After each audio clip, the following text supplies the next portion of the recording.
जय हिंद दोस्तों। आज हम पढ़ेंगे 6 क्लास की विज्ञान चैप्टर नंबर 1। चैप्टर नंबर 1 है भोजन के घटक। तो इसमें हम इसको डिटेल से समझेंगे और इसमें क्या क्या मेरा हमारा मेन जो कि हमारे काम के लायक है उसको हम अब आसानी से समझेंगे एक एक करके। फिर पिछली कक्षा में पिछली कक्षा में आपने हमने खाद्य पदार्थों की सूची बनाई थी जिन्हें हम खाते हैं। भारत के कई भागों में खाए जाने वाले विभिन्न प्रकार के जो खाद्य पदार्थ होते हैं या भोजन होता है वो किस क्षेत्र में क्या क्या खाया जाता है और हमारे शरीर के लिए क्या क्या जरूरी है इसको हम समझेंगे। तो इसमें एक प्रकार के भोजन में हमको क्या क्या चाहिए। दाल चाहिए, बैंगन का भरता हो सकता है, दूसरे में चावल, सांभर तथा भिंडी हो सकती है। इसके अतिरिक्त हम अन्य अपम जैसे मछली, सब्जियां हो सकती हैं, ये हो सकता है।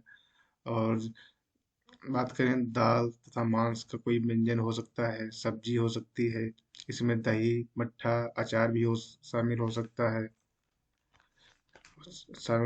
मट्ठा भी हो सकता है। ये अनेक प्रकार के जो हमारे शरीर के लिए जरूरी होते हो हम खा सकते हैं। कभी कभी हमने अपने भोजन में वस्तुतः इन सभी व्यंजनों को नहीं ले पाते हैं क्योंकि कभी कभी हम ट्रेवल कर रहे होते हैं या रास्ते में होते हैं तो रास्ते में जो कुछ भी मिल जाता है वो हम खा लेते हैं जो कि हमारे शरीर के लिए स्वस्थ लायक अच्छा नहीं होता है। विविध व्यंजन हर समय खा सकते हैं। आहार में विभिन्न खाद्य पदार्थों की इस तरह के विवरण का हम देखेंगे। विभिन्न प्रकार हमारे पास हेडिंग है, विभिन्न प्रकार के खाद्य पदार्थों में क्या क्या होता है, यानी जो कुछ हम खाते हैं उसमें क्या क्या हो सकता है। तो एक टेबल दी गई है कि किस राज्य में क्या खाया जाता है। जैसे हमसे बोल रहा है पंजाब में क्या खाते हैं, यानी अन्न का व्यंजन होते हैं, मक्के की रोटी खाते हैं। और क्या खा सकते हैं, वो खाते हैं मांस या दाल खाते हैं, राजमा, सरसों का साग खाते हैं, दही घी खाते हैं। दूसरी तरफ हम देखते हैं आंध्र प्रदेश में तो थोड़ा अलग दिखता है। क्या खाते हैं, चावल, अरहर की दाल, कुंदरू और मट्ठा, घी, अचार ये खाते हैं। और आगे हम बात करेंगे जंतुओं से मिलते इस कच्ची सामग्री के घटक। इस कच्ची सामग्री में हमारे शरीर के कुछ आवश्यक घटक होते हैं। इन घटकों को हम पोषक पोषक कहते हैं। हमारे भोजन में मुख्य रूप से क्या क्या होता है, खाते हैं। कार्बोहाइड्रेट हो सकती है कार्बोहाइड्रेट हो सकती है। दूसरा क्या हो सकता है, यानी कि हमारा क्या कार्बोहाइड्रेट कार्बोहाइड्रेट हो गया, प्रोटीन प्रोटीन हो गया, वसा, विटामिन तथा खनिज लवण हो सकते हैं। इसके अतिरिक्त हमारे भोजन में दूधांश तथा जल भी शामिल है जिसकी हमें शरीर की आवश्यकता होती है। कभी कभी हमें खाद्य पदार्थों में विभिन्न प्रकार की साधारण विधियों से हम जान सकते हैं कि क्या क्या हो सकता है। यानी विभिन्न खाद्य पदार्थ की हम कैसे पर, कैसे परीक्षण कर सकते हैं कि वो चीज है या नहीं है, तो उसी चीज को हम यहाँ समझेंगे। क्या है, आयोडीन। आयोडीन में कॉपर सल्फेट तथा कास्टिक सोडा विलयनों की आवश्यकता होगी। आपको कुछ प्रक्रियाओं में देखेंगे। परीक्षण को पके हुए भोजन तथा कच्ची सामग्री का परीक्षण करें, ये तो प्रक्रियाकलाप है। आगे हम देखते हैं कि विभिन्न खाद्य पदार्थों की जांच कैसे करेंगे। तो यानी कि पहला हमारा है कार्बोहाइड्रेट। यानी कार्बोहाइड्रेट की हमको पहचान करनी है तो कैसे करेंगे, तो वही इसमें लिखा है कि कार्बोहाइड्रेट कई प्रकार के होते हैं। हमारे भोजन में पाए जाने वाले मुख्य कार्बोहाइड्रेट मंड यानी स्टार्च, शर्करा के रूप में होते हैं। आगे देखते हैं आयोडीन। आयोडीन का तनु विलयन बनाने के लिए जल से आधी भरी परखनली में कुछ बूंदे टिंचर आयोडीन की मिला लीजिए। कॉपर सल्फेट विलयन में 100 मिली जल में 2 ग्राम कॉपर सल्फेट घोलने से बन जाता है। 100 मिली जल में 10 ग्राम कास्टिक सोडा घोलने में हमें अभीष्ट यानी कि बिल्कुल एग्जैक्ट कास्टिक सोडा विलयन मिलाया जाएगा। आगे देखते हैं मंड के लिए परीक्षण। ये तो हमने उसको कर लिया है, कार्बोहाइड्रेट का। अब हम मंड के लिए बात करेंगे। मन की परीक्षण के लिए खाद्य ये तो प्रैक्टिक हो गया। तनु आयोडीन में विलयन की कुछ बूंदें डालें, ये तो क्रियाकलाप हो गया। आगे हम देखते हैं प्रोटीन के लिए परीक्षण। खाद्य पदार्थों को थोड़ी मात्रा लीजिए जिसमें खाद्य पदार्थ का परीक्षण करना है।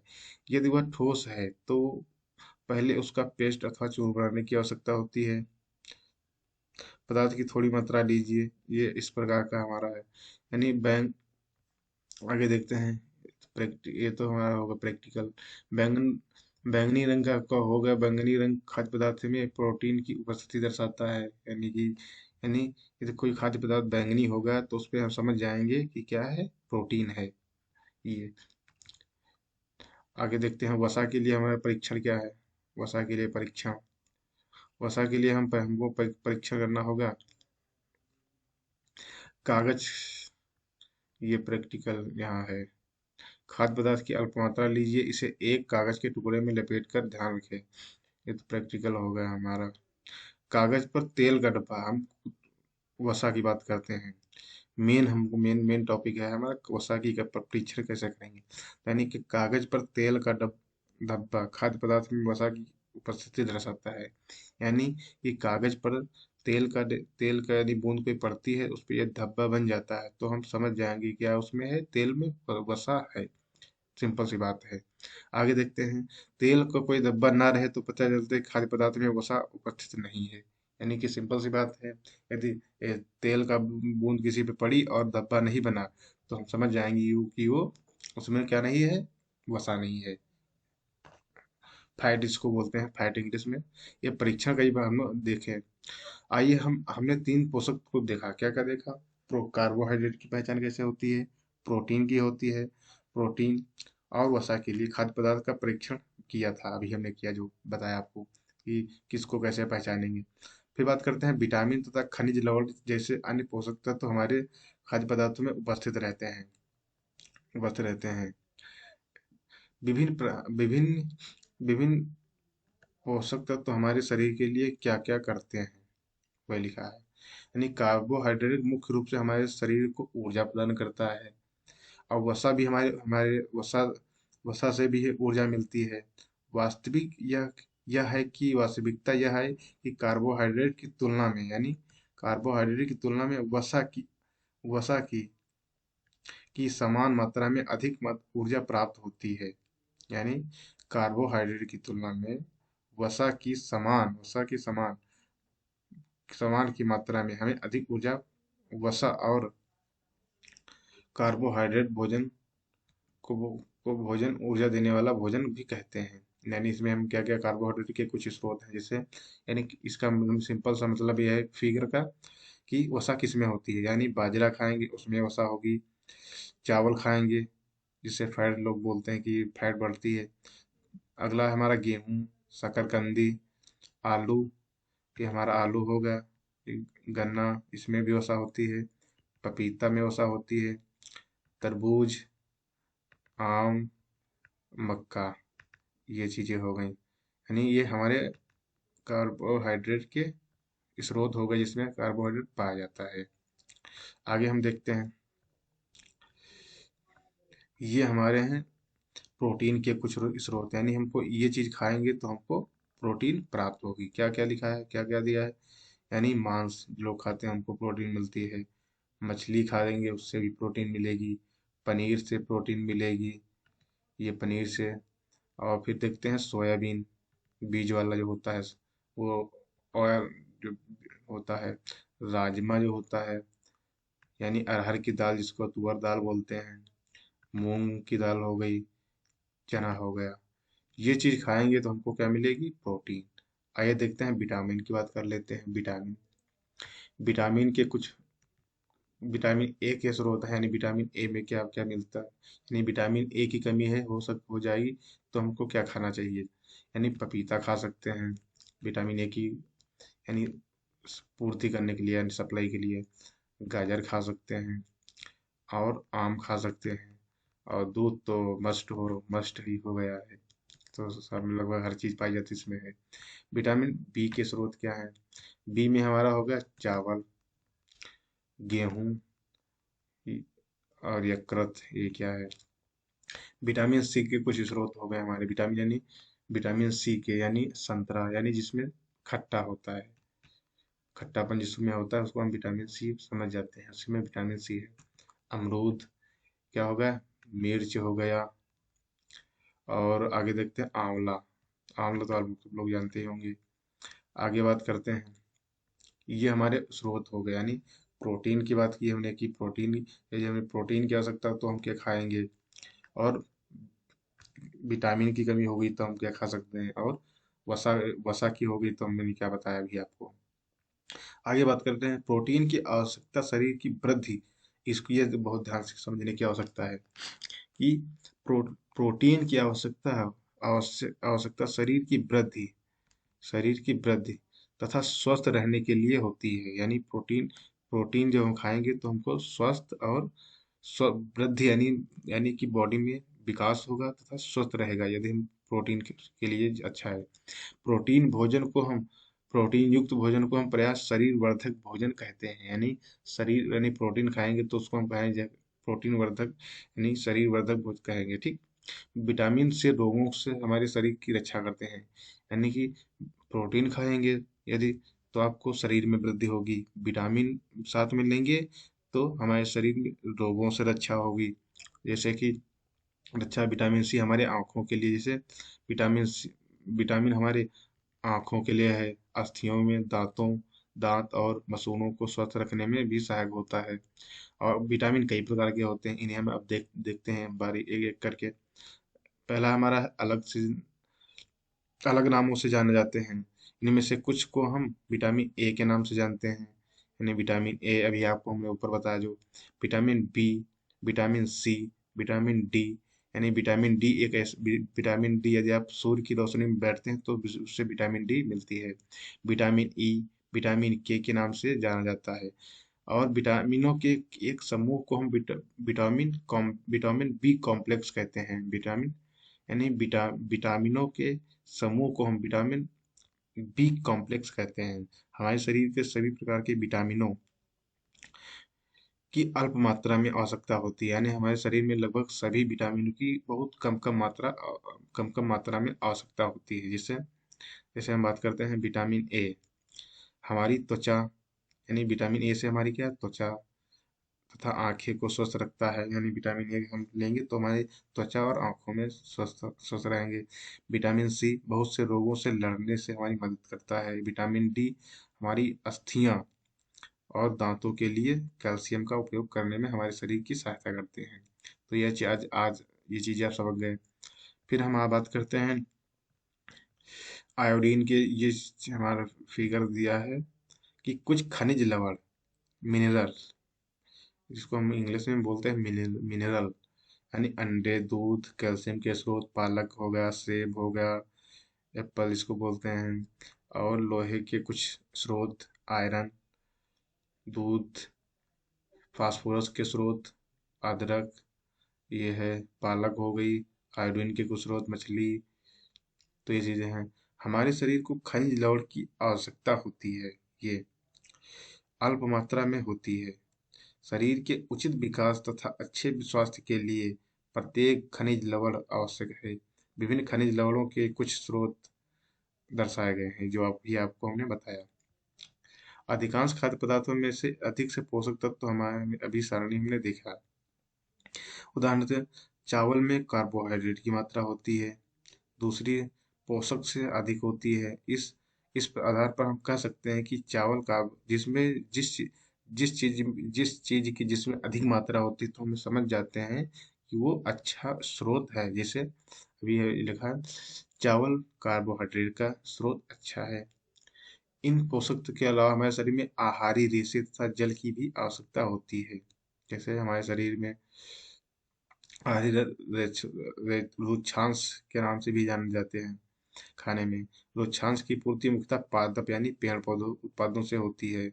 रुक्षांश के मुख्य स्रोत हैं साबुत खाद्यान्न यानी मोटे अनाज, दाल, आलू हो गया, फिर क्या होगा, ताजे फल, सब्जियां। रुक्षांश हमारे शरीर को कोई कोई पोषक प्रदान नहीं करते हैं, फिर भी यह हमारे भोजन का आवश्यक अवयव है, और इसका आयतन बढ़ा देते हैं। रुक्षांश बिना पचे भोजन को बाहर निकालने में हमारे शरीर की सहायता करता है। आगे देखते हैं, जल भोजन में उपस्थित पोषकों को अवशोषित करने में हमारे शरीर की सहायता करता है। यहाँ कुछ अवशिष्ट पदार्थ जैसे कि यानी मूत्र पसीने को शरीर से बाहर निकालने में सहायता करता है, यानी पानी हमारे शरीर को जितने जल की आवश्यकता होती है वह हमें उन वस्तुओं से प्राप्त होता है, जैसे जिन्हें हम द्रव के रूप में भी लेते हैं, जैसे कि जल, दूध, चाय आदि। इसके अतिरिक्त हम जो भी भोजन पकाते हैं उसमें भी पानी का प्रयोग किया जाता है। आइए देखते हैं। फिर आगे हमारे है टॉपिक है संतुलित आहार, यानी एक बैलेंस। पूरे दिन में हमने जो कुछ भी खाते हैं उसे हम आहार कहते हैं। सामान्यतः हम लोग आम जो भी दिन में हम खाते हैं वह हमारा संतुलित आहार होता है। स्वास्थ्य को बनाए रखने के लिए हमारे हमारे आहार में वे सभी पोषक तत्व उचित मात्रा में होने चाहिए जिनकी हमारे शरीर को आवश्यकता है। कोई भी पोषक तत्व न आवश्यक से अधिक हो और ना ही कम। हमारे आहार में पर्याप्त मात्रा में रुक्षांश तथा जल भी होना चाहिए। इस प्रकार के आहार को हम संतुलित आहार कहते हैं, यानी एक बैलेंस करके। ना कोई चीज कमी होनी चाहिए, ना किसी चीज की अधिकता होनी चाहिए, बिल्कुल बैलेंस में होना चाहिए। तो उसी को हम क्या बोलते हैं? संतुलित आहार। आगे देखते हैं। क्या आप सोचते हैं कि प्रत्येक आयु वर्ग के लोगों को आयु वर्ग एक ही प्रकार की आहार की आवश्यकता होती है? क्या आप देखते हैं इसको। एक सप्ताह की अवधि में आप जो भी खाते हैं उसका एक चार्ट तैयार कीजिए। सॉरी, जांच कीजिए कि प्रतिदिन में जो भोजन आप करते हैं क्या उसमें सभी पोषक तत्व हैं, जैसे दाल, मूंगफली, सोयाबीन, अंकुरित बीज, किण्वन भोजन यानी दक्षिणी भारतीय भोजन जिसे बोलते हैं, यानी इडली सांभर, आटे का मिश्रण, मिस्सी रोटी, थेपला, अनाज व दालें से बना, केला, पालक, सत्तू, गुड़ उपलब्ध, सब्जियां। इस प्रकार के अन्य भोजन कई पोषक तत्व उपलब्ध कराते हैं। इसलिए कोई व्यक्ति अल्प अल्प यानी अल्प व्यय में भी संतुलित आहार खा सकता है। उचित प्रकार का भोजन करना ही पर्याप्त नहीं है, इसके इसके उचित तरीके से भी पकाना भी चाहिए। देखते हैं।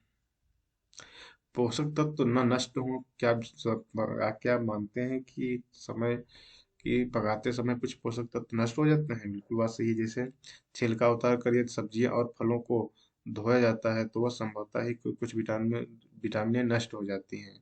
और खनिज लवण होते हैं। चावल दाल को बार बार धोने से उसमें उपस्थित विटामिन कुछ खनिज लवण भी हो सकते हैं। आगे देखते हैं। हम सभी जानते हैं कि पकाने से भोजन का स्वाद बढ़ता है, इसे पचाने में आसानी होती है। ठीक इसके विपरीत, इसके साथ साथ हम पकाने में कुछ पोषक तत्व की हानि भी हो सकती है।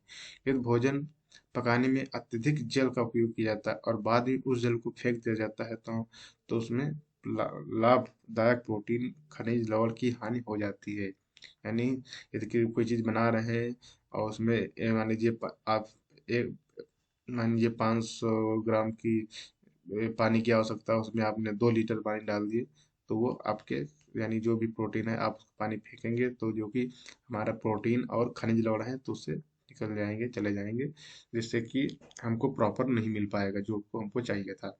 पकाने में पकाने में विटामिन सी आसानी से गर्मी से नष्ट हो जाती है। क्या आप यह क्या उचित नहीं होगा कि हम अपने आहार में फल और कच्ची सब्जियों को सम्मिलित कर लें अलग से?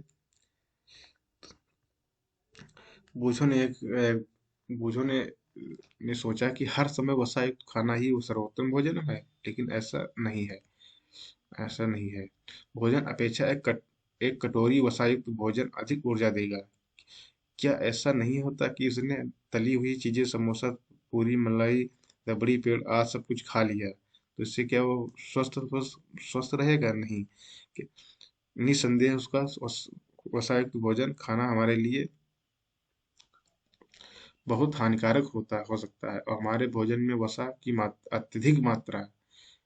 अत्यधिक मात्रा मोटापे का कारण बनती है। यानी वसा जब हो जाता है तो व्यक्ति मोटा हो जाता है। आगे बात करते हैं।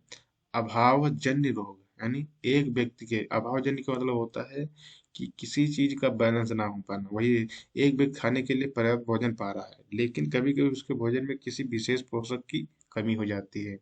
यदि यदि ऐसा हुआ लंबे समय तक हो रहा है, तो उसको कुछ कोई ना कोई बीमारी या कोई ना विकृत उसके शरीर में होने लगती है। वही लिखा, अभाव में ग्रसित हो सकता है। एक से अधिक पोषक तत्व का अभाव हमारे शरीर में रोग अथवा विकृति उत्पन्न हो कर सकता है।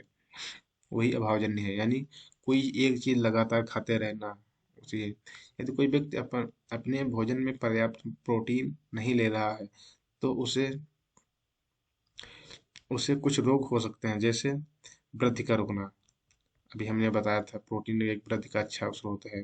चेहरे पर सूजन, बालों के रंग का उड़ जाना यानी बाल सफेद हो जाना, त्वचा की बीमारियां और पेचिश हो सकती है। पेट से संबंधित प्रॉब्लम हो सकती है।